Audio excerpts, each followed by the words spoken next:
I think what I'm most excited about for this part of the collaboration grant is to have a chance to ask some of our big questions across a lot of different disciplines. Because the problems that we're interested in terms of inequality and participation and civics and politics, I think they're problems that we're not going to be able to solve without having a combination of people from different disciplines, as well as practitioners and scholars working together. So my research focus is on the impact of new media on youth and political participation for the most part. And I think what brings me into the civics and social media collaboration is that I think of politics really broadly. I'm very interested in sort of everyday politics, like your decision about whether or not to post about news or express your opinions on Facebook or on Twitter or on another social media site. I'm interested in why some people see a lot of news and politics content in their daily lives across the different sort of media that you use, and some people really don't. And I think those kinds of questions really bridge between thinking about political science, thinking about sociology, and thinking about the sort of massive changes in the media environment that are undergoing right now. We recently have been working on a series of studies looking at how young adults use Facebook for news and politics, or actually of more interest, how they don't use Facebook for news and politics.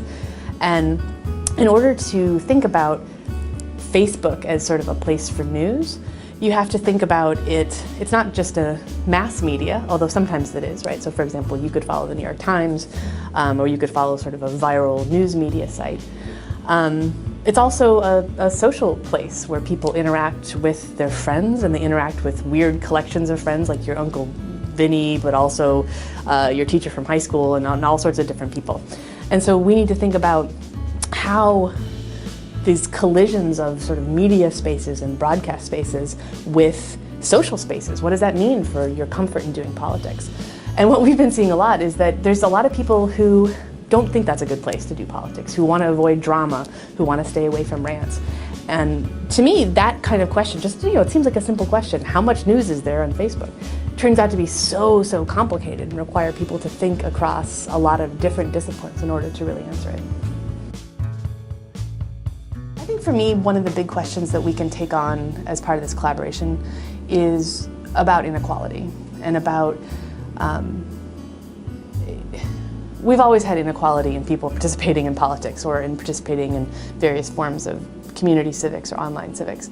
But are those forms of inequality changing, and how do they map onto some of these new media? I'm really interested in how, given that so much of our media consumption behavior and so much of our political behavior right now is a matter of individual choice, right? You can choose what you want to do, you can choose what you want to see and what you want to read and what you want to hear.